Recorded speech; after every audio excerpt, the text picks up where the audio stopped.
자, 오늘은 왜 고난은 변장된 축복인가라는 제목으로 말씀을 전하겠습니다.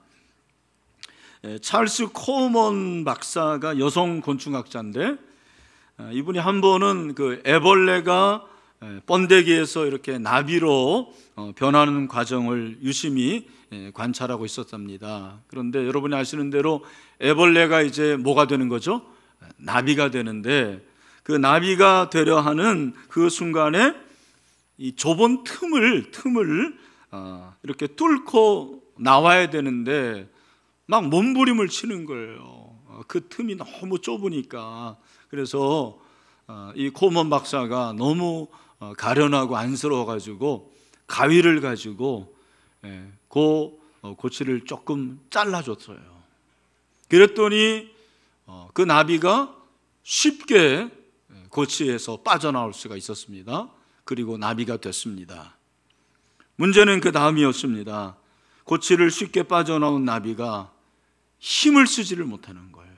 힘을 쓰지를 못하고 날지도 못하고 땅바닥을 이렇게 뒹굴다가 그만 죽어버렸습니다. 그 광경을 보고 이 코먼 박사가 생각한 것이, 이 생물이 편한 것이 다 좋은 건 아니구나. 어떤 고난의 과정이 있으면 그 과정을 겪어야 되는구나 라는 사실을 깨달았다고 그래요. 여러분, 세상의 모든 것들은 혹독한 고난을 통해서 단련되어지고 그리고 강해집니다. 그리고 강인해지는 것입니다. 인간도 마찬가지라고 생각을 합니다. 여러분, 온실에만 있으면 좋을 것 같습니까? 아닙니다. 정말 이쁜 꽃은 야생화예요. 그 빛이 얼마나 아름다운지 모릅니다. 저는 사람도 마찬가지로 생각합니다. 인간은 누구나 고난을 싫어해요. 여러분 가운데서 나는 참 고난이 좋다, 환영한다, 웰컴이다 라는 분 손 들어보세요. 저만 손 들었습니다. 아무도 없습니다. 왜? 고난은 우리를 힘들게 하기 때문에 그렇습니다. 고난은 우리를 아프게 하고 그리고 무엇보다도 견디기 어렵게 만듭니다. 하지만 고난은 다 있는 거죠. 형태만 다를 뿐이지 다 있습니다. 중요한 것은 고난은 모든 사람이 자기의 고난을 가장 크게 여긴다는 사실입니다. 자기의 고난 가장 큰 거예요. 가장 힘든 것입니다. 여러분, 그런데 제가 이렇게 목회를 하고 보니까, 또 인생을 살다 보니까 고난을 통과한 후에 정반대의 모습을 보이게 되는 거예요.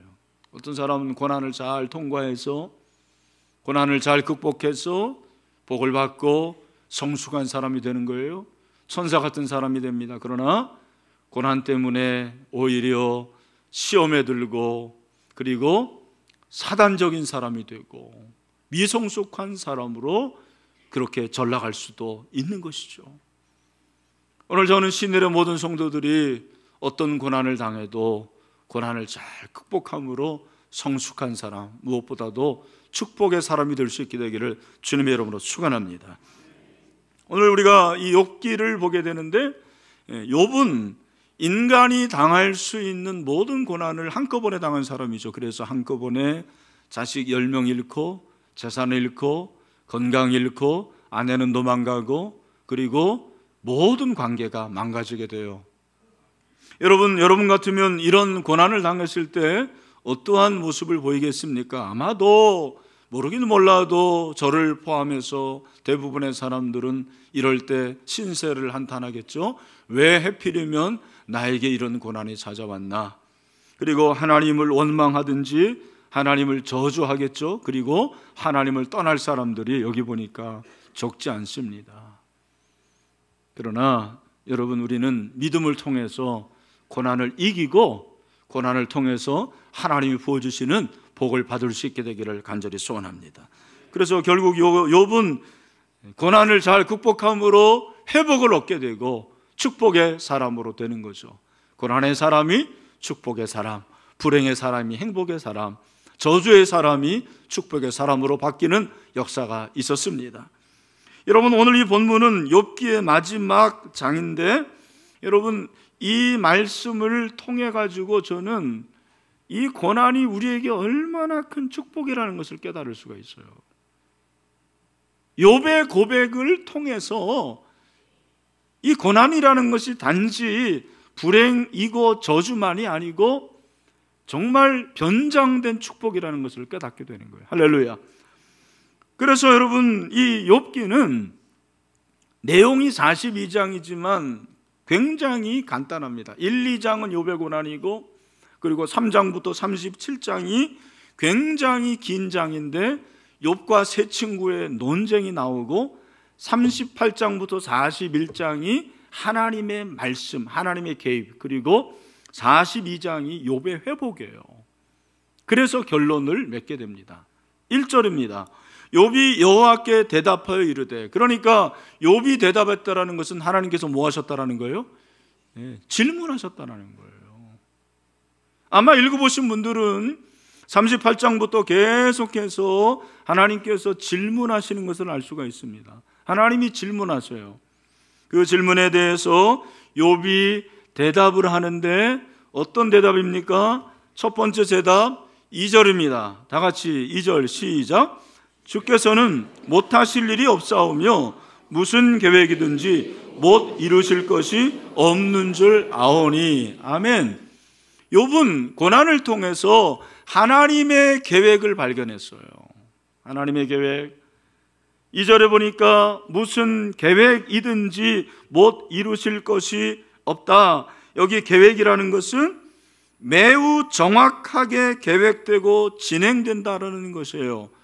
이것을 우리는 섭리라고 그래요. 한번 따라합시다. 하나님의 섭리. 하나님의 섭리를 다른 말로 하면 뭐예요? 하나님의 계획이죠. 여러분, 하나님은 저와 여러분을 위한 계획을 가지고 있습니다. 그러니까 여러분, 하나님이 저와 여러분을 위한 계획을 가지고 있을 때는 우리가 잘 될 때만 계획을 가지고 있을까요? 잘 되지 않을 때도 계획을 가지고 있을까요? 그렇죠. 잘 되지 않을 때도 고난 가운데서 하나님은 계획을 가지고 있어요. 욥이 고난을 통해서 이 사실을 발견한 거죠. 아, 하나님은 내가 고난을 당할 때도 섭리하고 계시는구나. 계획을 가지고 계시는구나.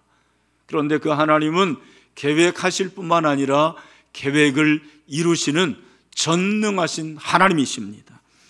욥은 이 사실을 깨달았습니다. 하나님의 섭리 그리고 하나님의 능력을 발견하게 되니까 너무너무 감사한 거예요. 자기가 지금 고난 가운데 있지만 그 하나님의 놀라운 계획과 섭리를 통해서 하나님의 능력을 발견하게 되고 그것이 그에게 큰 축복이 되었습니다. 오늘 여러분 가운데 고난 가운데 있는 분들이 있다면 여러분 한 분 한 분을 위한 하나님의 계획, 하나님의 섭리가 있다는 것을 믿으시길 바랍니다. 그럴 때 여러분 우리 가운데 기쁨이 충만하게 될 줄로 믿습니다. 그래서 여러분 고난이 축복인 것은 고난을 통해서 하나님의 섭리, 나를 향한 계획을 발견할 수 있기 때문입니다. 3절입니다. 다 같이 읽읍시다. 시작. 무지한 말로 이치를 가리는 자가 누구니까? 나는 깨닫지도 못한 일을 말하였고 스스로 알 수도 없고 헤아리기도 어려운 일을 말하였나이다. 아멘. 여러분 3절의 말씀을 잘 이해를 해야 됩니다. 이 3절의 말씀은 무슨 말입니까? 욥이 자기의 무지를 고백하고 있어요. 뭐를 고백하고 있다? 무지. 나는 참 지금까지 모르는 말을 했다. 사실 3장부터 계속해서 37장까지 욥이 세 친구에 대해서 변론하고 있거든요. 논쟁하고 있는데 그 말이 자기가 알고 한 말이에요? 모르고 한 말이에요? 모르고 한 말이라는 거예요. 아, 나는 모르고 한 말을 했구나. 내가 참 무지하구나. 여러분, 인간이 자기의 무지를 발견하는 것이 얼마나 중요한지 몰라요. 언제 발견한다? 고난당했을 때. 고난당했을 때 자기의 무지, 자기의 무능을 고백을 하게 되는 거죠. 그 사실을 깨닫게 됩니다. 여러분 사실 이제 욥기를 우리가 보면 욥기의 주제가 뭐죠? 우리는 욥기 하면 제일 먼저 떠오르는 단어가 뭐예요? 고난. 그러나 여러분, 욥기의 주제는 1차적으로는 의인의 고난일 수 있지만 더 깊은 주제가 뭔지 아십니까? 그 고난을 당하는 의인이 하나님의 주권을 믿는다라는 것이 주제예요. 뭐를 믿는다? 하나님의 주권. 지금 욥이 그 고백을 하고 있는 거예요. 새 친구들은 계속해서 욥에게 하는 말이, 네가 이렇게 고난당하는 걸 보니까 너는 죄인이다. 욥은 기분 나빠요. 천만에 나는 그렇게 죄를 지은 적이 없어. 계속해서 자기의 결백을 주장합니다. 그러면서 자기가 알고 있는 말, 이런 말 저런 말 다 하는데 사실은 그것이 나의 무지였다고 고백을 합니다. 그래서 그 가운데서 하나님이 개입을 하시는 것이 38장부터예요 38장 여러분 1절부터 3절을 우리 같이 한번 볼 필요가 있는데 같이 한번 읽겠습니다. 시작. 그때 여호와께서 폭풍우 가운데에서 욥에게 말씀하여 이르시되 무지한 말로 생각을 어둡게 하는 자가 누구냐? 너는 대장부처럼 허리를 묶고 내가 내게 묻는 것을 대답할지니라. 여러분, 여기서 무지한 말로 생각을 어둡게 하는 자가 누구겠습니까? 욥이죠요. 너 알지도 못하고 왜 지금까지 그런 말 하냐? 너 그러면은 네가 그렇게 잘한다고 하는데 내가 질문해 볼게. 너 대답해봐. 38장 39장 40장 41장까지요 하나님이 엄청난 질문을 하세요. 목사인 저도 그 내용이 너무 심오해서 대답을 못하겠어요. 욥도 마찬가지였습니다. 그 하나님의 질문에 대해서 그가 대답을 못하고서 뭐라고 말하는지 아십니까? 드디어 40장 4절 5절에 욥의 대답이 나와요. 40장 4절 5절 여기 나오는데 또 우리 같이 한번 보도록 하겠습니다. 시작. 보소서 나는 비쳐나오니 무엇이라 주께 대답하리이까? 손으로 내 입을 가릴 뿐이로소이다. 내가 한번 말하였은즉 다시는 더 대답하지 아니하겠나이다. 그러니까 자기의 손으로 입을 막아요. 왜? 하나님, 저는 할 말이 없습니다. 저는 아는 게 없습니다. 오늘 3절이 그 말씀이죠. 자기의 무지를 고백하면서 왜 무지를 고백합니까? 자기의 무지를 통해서 하나님의 주권을 깨닫는 거예요. 내가 이렇게 고난당하는 것은 다 하나님의 뜻이 있었네요. 하나님이 지금도 나를 지켜보고 계시고 다스리고 계시고 통치하고 계시네요. 내가 고난 가운데 있지만 하나님은 결코 나를 놓지 않으십니다. 그리고 하나님께서 하시는 모든 일은 저에게 가장 옳은 것입니다. 그는 하나님이 옳다라는 것을 인정합니다. 여러분, 하나님의 주권을 인정하는 것은 무슨 말이냐면 하나님이 하시는 모든 일이 옳소다 그 말이에요. 하나님이 하시는 일이 다 어떠다고요? 옳습니다. 왜? 고난 가운데서는 하나님이 하시는 일이 틀려 보여요. 그죠?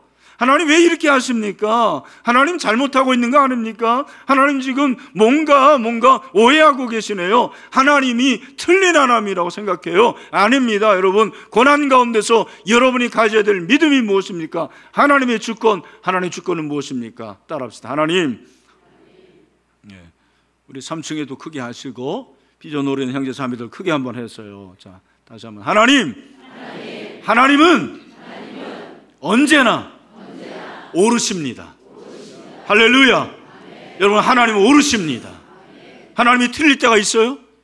없어요. 그러나 여러분, 말로는 하지만 그렇게 하나님이 늘 옳다고 하지 못할 때가 있어요. 여러분, 고난 가운데서도 하나님의 주권 믿으시고 하나님이 항상 옳다라는 믿음을 가질 수 있게 되기를 축원합니다. 그래서 그것이 바로 축복이에요. 할렐루야. 4절과 5절입니다. 4절을 보니까 내가 말하겠사오니 주는 들으시고 내가 주께 묻겠사오니 주여 내게 알게 하옵소서. 내가 주께 대하여 귀로 듣기만 하였사오나 이제는 눈으로 주를 배웁나이다. 여러분, 고난이 왜 축복이냐? 하나님의 섭리를 알고 하나님의 주권을 알고 그 다음에 왜 축복이냐면 체험적인 신앙으로 변화되기 때문입니다. 체험적인 신앙. 욥의 고백에서 제 마음에 와닿는 한 단어는 사실은 이제는이에요. 이제는 과거에는, 예전에는 미처 몰랐어요. 예전에는 미처 몰랐습니다. 이제 알았습니다. 이제 하나님이 어떤 분인 줄 알게 됐습니다. 이것이 바로 체험신앙이에요. 여러분이 이왕 신앙생활 하는데 체험신앙 있게 되기를 축원합니다. 예, 머리로 여러분 듣고 그 다음에 성경 읽고 여러분이 아는 것 참 중요하지만 체험신앙이 참 중요해요. 여러분 저도 엄마 뱃속에서부터 신앙생활했고 유년주일학교 우수한 성적으로 졸업하고 많이 알았습니다. 근데 제가 하나님을 체험한 것은 예수 그리스도를 인격적으로 만났을 때였어요. 그때 회개라는 것을 알았어요. 기도를 발견했습니다. 하나님의 하나님 되심을 체험했어요. 저는 성령 체험을 했습니다. 그러니까 흔들리지 않아요. 교회 안에 체험신앙이 없는 사람들이 있어요. 여러분 체험신앙이 꼭 필요한 건 아니지만 저는 여러분들이 이왕이면 하나님을 인격적으로 만나게 되기를 축원합니다.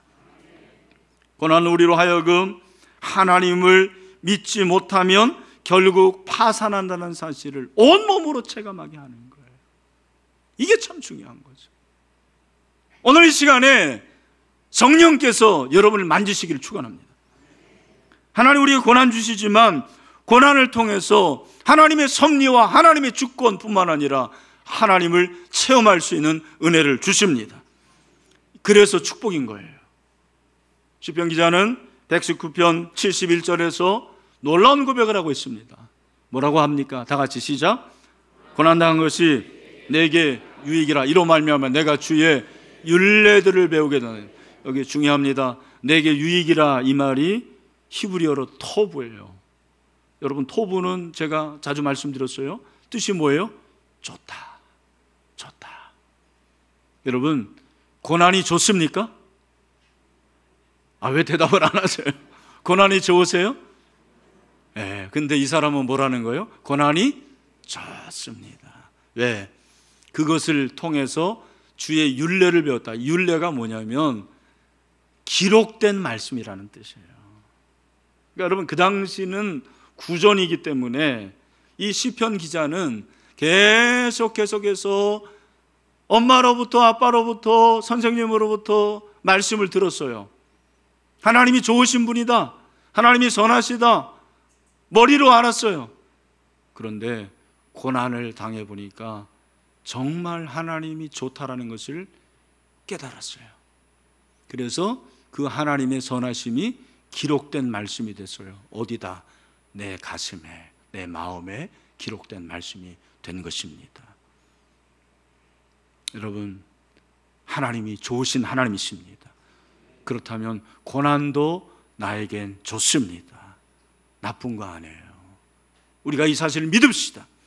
그래서 그 가운데서 기록된 하나님의 말씀처럼 그 고난을 통해서 하나님의 사랑이 저와 여러분 가운데 우리의 신비에 기록될 수 있게 되기를 주님의 이름으로 축원합니다. 그러니까 욥이 하나님의 섭리를 발견하고 주권을 깨닫고 체험신앙이 되니까 고난이 축복이 된 거예요. 할렐루야. 그리고 어떻게 됩니까? 6절 말씀 다 같이 읽겠습니다. 시작. 그러므로 내가 스스로 거두어 드리고 티끌과 제 가운데서 뭘 합니까? 여러분 왜 고난이 축복인지 아십니까? 고난 당할 때 우리가 뭐 하는 거예요? 회개해요. 잘 안 될 때 회개해요. 사람이 참 그래요. 잘 되면 자기 자신을 몰라요. 다 잘 되면 누구 탓이에요? 지 탓이라고 그럽니다. 안 되면 누구 탓입니까? 조상 탓? 누구 탓이라는 거예요? 엄마 탓이라고 그럽니다. 아빠 탓이라고 그래요. 여러분이 그런 자녀 되지 않기를 소원합니다. 우리도 마찬가지예요. 신앙생활에서 잘 안 되면 다 누구 탓이라고 그러는 거예요? 하나님 탓이라고 그러는 거예요. 여러분, 진짜 고난을 당한 사람들은 모든 탓을 누구에게 돌리는 거예요? 나에게 돌려. 하나님, 제가 죄인입니다. 제가 잘못했습니다. 이런 은혜가 있게 되기를 소원합니다. 나의 무지와 나의 교만함과 나의 불순종 때문에 이렇게 되었습니다. 나에게는 의가 없습니다.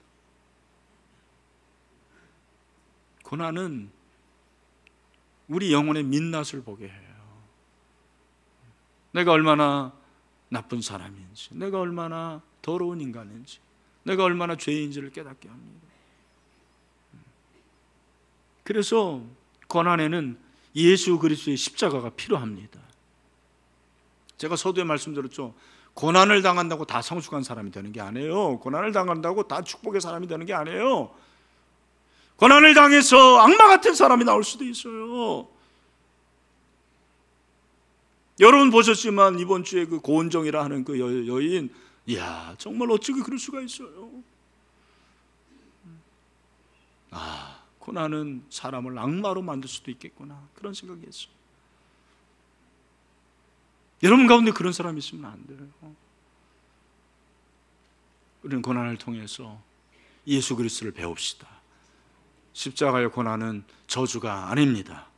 십자가의 고난은 저와 여러분에게 축복입니다. 그래서 우리는 고난을 예수님의 십자가처럼 생각해야 돼요. 고난을 통해서 회개하고 자복함으로 하나님의 은혜를 경험할 수 있게 되기를 주님의 이름으로 축원합니다.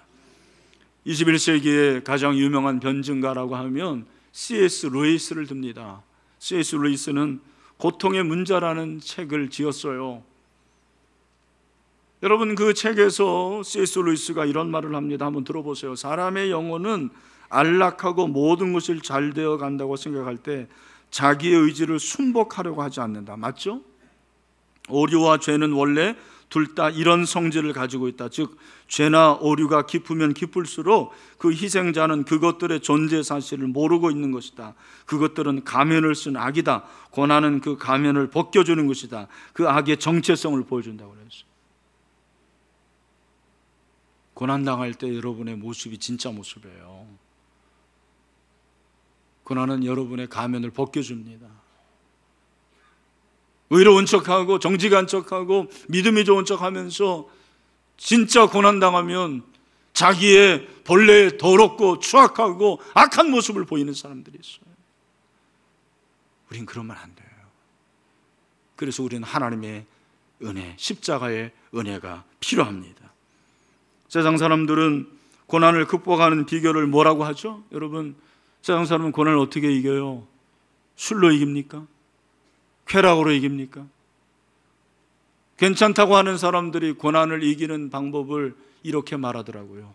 이 또한 지나가리라. 아멘입니까? 이걸 또 성경 구절로 하는 사람도 있더라고요. 여러분, 이 또한 지나가리라 성경 구절 아니에요. 이 또한 지나가리라 임재범이 부른 노래 제목입니다. 시간이 해결해 주는 게 아니라는 말이죠. 여러분, 그런 거에 속지 마세요. 여러분, 고난은 하나님께 나아갈 때 해결받을 수가 있습니다. 이게 중요한 거예요. 하나님께 집중하라는 거예요. 하나님을 묵상해야 됩니다. 고난을 묵상하지 마세요. 인간은 고난을 묵상해 항상. 왜 이 고난이 나에게 왔을까? 이거 누구 잘못인가? 요한복음 9장을 보면 날 때부터 소경된 자가 있었는데, 시각장애자죠. 제자들이 그 시각장애자를 보면서 예수님께 묻습니다. 예수님, 이 사람이 이렇게 날 때부터 시각장애자인데 이건 누구 죄 때문입니까? 자기 죄 때문입니까? 아니면 부모의 죄 때문입니까? 왜 그렇게 물어요? 유대인들은 어떤 사람이 태어날 때부터 장애인이잖아요. 그러면 어떤 통념이 있었냐면, 그 부모의 죄 때문이다. 우리도 그럴 수 있잖아요. 아마 여러분의 그 자녀들 가운데 혹시 그런 분들이 있을 수도 있어요. 그럴 때 그 부모의 마음이 어땠습니까? 내가 죄인이라서, 또 안 믿는 사람 전생에 무슨 또 죄가 많아서. 그런 말 하지 마세요, 여러분들. 다 인간은 죄인이죠. 근데 예수님이 뭐라고 그래요? 3절, 우리 같이 한번 읽읍시다. 9장 3절입니다. 시작. 예수께서 대답하시되 이 사람이나 그 부모의 죄로 인한 것이 아니라 그에게서 하나님이 하시는 일을, 누가 하시는 일? 하나님이. 물론 여기서 하나님이 하시는 일은 치유죠. 그래서 하나님께 영광이 드러나는 것이죠. 그러나 저는 좀 다른 생각을 했습니다. 여러분, 예수님의 말씀이 뭐예요? 얘들아, 이 사람의 고통의 문제는 사람이 해결해 줄 수 있는 게 아니란다. 인간이 해결해 줄 수 있는 게 아니단다. 누가 해결해 주는 거예요? 하나님이. 여러분 정말 믿으십니까? 그래서 여러분, 그리스도인은 거듭나야 돼요. 거듭나면 이런 게 보여요. 이런 게 믿어져요. 거듭나지 않은 사람은 여전히 세상 사람들처럼 생각할 수밖에 없습니다.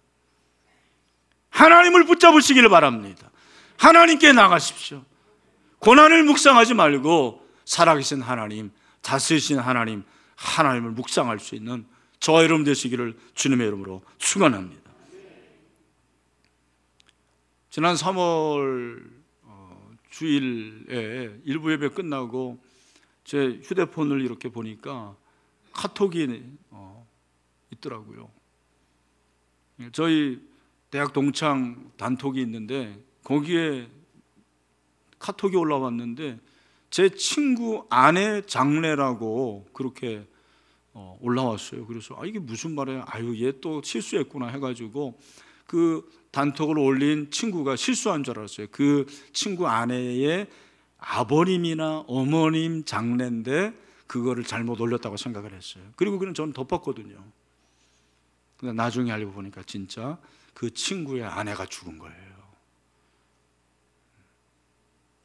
너무나도 깜짝 놀랐어요. 교통사고로 죽었습니다. 제가 장례식에 가서 참 위로를 하고 그래도 가슴이 너무 아팠는데 최근에 그 친구와 그리고 다른 친구 셋이 만나서 식사를 했습니다. 식사를 다 한 후에 그 친구가 저에게 권희야, 너 목사지? 나 목사지. 내가 너에게 질문하고 싶은 게 있어. 그래서 제가 긴장해가지고 그래. 너무 어려운 질문 하지 마. 내가 그렇게 얘기를 했어요. 권희야, 내 아내가 제자 훈련 받았어. 구역장이야. 열심히 신앙생활했어. 그런데 사고 난 지 딱 일주일 만에 죽었어. 근데 놀라운 것은 지난 1월에 자기 아내가 휴가 기간도 아닌데 휴가를 냈대요. 그리고서는 여보 우리 좀 좋은 데 가서 식사합시다. 그래가지고는 강남의 좋은 레스토랑에서 식사를 했대요, 둘이. 그리고 얼마 후에 방학인데 그 친구가 교사거든요, 제 친구가. 그 아내가 뜬금없이 그러더래요. 여보, 앞으로 이제 살림은 당신이 해. 그래서 자기는 이제 자기가 살림을 도와주니까 그런 의미로 받아들였는데 죽고 나서 보니까 그게 다 의미가 있는 말이 아닌가. 그러면서 질문은 이거예요. 권희야, 진짜 세상 사람들이 말하는 팔자가 있는 거 아니냐? 운명이 있는 거 아니냐? 그런 질문을 해요. 너무 어려운 질문이었습니다. 제가 기도했습니다. 하나님 어떻게 대답을 해야 되죠? 저는 두 가지 대답해 줬어요. 규야, 그래. 성경을 보면 정말 하나님이 사랑하시는 사람들은 일찍 들어가는 경우가 있어. 에녹도 그랬고 나사로도 사실 그랬고. 그러니까 그렇게 생각했으면 좋겠어. 이 세상 죄 많은 세상에서 죄 짓지 않고 일찍 천국 간 거 감사함으로 받아들이면 어떻겠냐. 두 번째, 나도 목사지만 왜 하나님께서 네 아내를 그렇게 빨리 데려가시는지 난 모르겠어. 지금은 모르지만 그러나 우리가 언제는 알게 될 거야. 언젠가는 너나 네 자녀 둘 다 하나님의 뜻을 깨달을 때가 올 거야. 우린 그것을 섭리라고 얘기해. 운명이 아니야. 팔자가 아니야. 제가 그렇게 대답을 해줬습니다. 그리고 제 대답이 사실은 뭐 짧았기 때문에 어떻게 다 그렇게 만족을 시킬 수가 있겠어요. 그래서 유명한 나는 사랑하는 사람을 잃었습니다라는 책이 있어요. 그 미국의 예일 대학 교수인데 어느 날 교통사고로 아내를 잃고 자녀를 잃은 그 아픔을 그 책을 통해서 썼는데 제가 그 책을 읽으면서 많이 울었어요. 그래서 내가 너에게 그 책 보내줄게 해가지고 그 책을 보내줬습니다. 여러분, 그렇죠. 우리가 고난을 어떻게 다 얘기할 수가 있겠어요? 예? 그 뜻을 어떻게 다 알 수 있겠어요? 우리는 모르는 거예요. 군뱅이가 어떻게 사람의 뜻을 알아요? 개미가 어떻게 사람의 뜻을 알 수가 있습니까? 우리는 하나님의 뜻을 다 몰라요. 그러나 언젠가는 하나님께서 그 뜻을 알게 하시고 여러분, 저와 여러분에게 가장 좋은 길로 인도하신다라는 그런 확신을 분명히 갖게 될 줄로 믿습니다. 그래서 여러분, 오늘 이 6개를 여러분 아시겠지만 다 회복이 돼요. 그래서 하나님께서 회복을 시켜준 첫 번째 회복은 사실 인간관계의 회복이에요. 우리는 무조건 그냥 재산이 배가 됐다 그것만 생각하는데 첫 번째 회복은 사실은 인간관계 회복이죠. 11절, 이에 그의 모든 형제와 자매와 이전에 알던 이들이 다 와서 그의 집에서 그와 함께 음식을 먹고 여호와께서 그에게 내리신 모든 재앙에 관하여 그를 위하여 슬퍼하며 위로하고 각각 캐시타 하나씩, 캐시타는 화폐예요, 돈이에요. 금고리 하나씩을 줬다. 이 금고리라는 뭐냐면 그 당시에 장식품인데 장식품을 줬다라는 것은 유대 관계가 형성이 됐다는 말이에요. 그러니까 여러분 아시다시피 고난을 당하면 관계가 깨질 때가 많아요. 그렇죠? 고난 당하면 친정 부모하고도 깨질 때도 있고요, 형제하고 깨지고요, 친구하고 깨지고 그렇습니다. 근데 그런 모든 관계를 회복시켜 주셔요. 그래서 여러분, 하나님께서 고난을 통해서 회복의 은혜를 주십니다. 혹시 여러분 가운데 고난 가운데서 관계가 깨진 분들이 있다면 하나님께서 그 관계를 회복시켜 주시게 되기를 축원합니다. 두 번째 회복은 역시 재물의 회복이에요. 그래서 배를 주십니다. 그죠? 12절, 욥의 말년에 욥에게 처음보다 더 복을 주시니 그가 양 4천, 낙타 6천, 소 1,000결이, 암낙이 1,000, 다 2배예요. 2배의 복을 하나님이 주셔요. 여러분에게 이런 재산의 복음, 물질의 복, 회복의 역사가 있게 되기를 주님의 이름으로 축원합니다. 마지막으로는 가정의 회복이에요. 자녀를 몇 명 줘요? 10명. 원래 몇 명이었는데? 예. 아시는 분이 있네요. 또 2배니까 원래 5명이라고 대답할 줄 알았는데 자녀는 10명인데 그대로 10명 주고, 한 가지 재미있는 건 아내를 배로 줬다라는 말은 없어요. 여기 보니까. 예? 또 이걸 가지고 왜 하나님이 아내를 배도 안 줬냐, 그렇게 묵상하지 마시기 바랍니다. 그건 그런 거예요, 그냥. 예? 근데 더 중요한 것은 무엇이냐면 하나님께서 욥을 140년을 더 살게 하십니다. 학자들이 한 200살 살지 않아요. 왜냐하면 이 욥은 아시다시피, 모르는 분도 있을 텐데 족장 시대의 사람이에요. 누구 시대의 사람이에요? 아브라함? 그 당시의 사람이기 때문에 아브라함 175세까지 살고 막 그러지 않았습니까? 그렇기 때문에 200살까지 살았고 고조 손자를 본 거예요. 예? 손자, 증손자, 고손자까지 봤어요. 여러분 가운데 나는 고손자 보고 싶습니다. 한번 손 들어보세요. 예. 너무 오래 살지 마시기 바랍니다. 예. 근데 하나님이 또 살게 하시면 할 수 없는 건데 그렇게 하나님께서 가정의 복, 또 장수의 복을 허락을 해주시는 거죠. 이런 은혜가 되기를 축원합니다. 마지막으로 정말 중요한 거 있습니다. 여러분, 우리가 고난이 변장된 축복이기 때문에 하나님 주시는 복을 받아 누리는데 정말 중요한 거 있습니다. 간혹 그렇게 고난을 잘 이겼음에도 불구하고 이 세상에서 회복의 복을 받지 못하는 경우도 있다 없다? 있다라는 거예요. 그럼 어떻게 해야 돼요? 그러면 또 하나님께 원망해야 돼요? 잘 들으십시오. 정말 중요합니다. 그렇기 때문에 천국이 필요한 거예요. 아멘을 아무도 안 하네. 그렇기 때문에 뭐가 필요하다? 천국. 믿습니까? 여러분, 이 세상에서 우리가 그 회복을 받지 못할 수도 있어요. 그러나 우리가 천국에 가면 모든 보상을 받게 될 줄로 믿습니다. 그래서 천국이 필요한 거예요, 여러분. 논리적으로 필요한 거예요. 네. 이건 철학자들이 말하는 거예요. 왜 천국이 필요하냐? 이런 사람을 위해서 필요한 거예요. 물론 우리처럼 이렇게 예수 잘 믿는 사람, 이 땅에서 복을 받는 사람도 천국에서 복을 받겠지만, 이 땅에서 내가 믿음으로 살았음에도 불구하고 그렇게 복을 받지 못하는 사람도 여러분, 천국에 가면 하나님 주시는 보상을 얻게 될 것입니다. 우리 비전 오래 있는 형제 자매들 그렇게 되기를 축원합니다. 마지막으로 요한계시록 21장 4절부터 7절 말씀 같이 한번 읽어보겠습니다. 시작. 그 눈에서 닦아주시니 애통하는 것이나 곡하는 것이나 아픈 것이 다시 있지 아니하리니 처음 것들이 다 지나갔음이로라.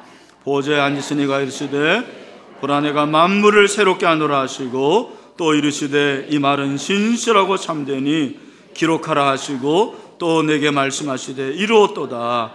나는 알파와 오메가요 처음과 마지막이라. 내가 생명수 샘물을 목마른 자에게 값없이 주리니 이기는 자는 이것들을 상속으로 받으리라. 나는 그의 하나님이 되고 그는 내 아들이 되리라. 할렐루야.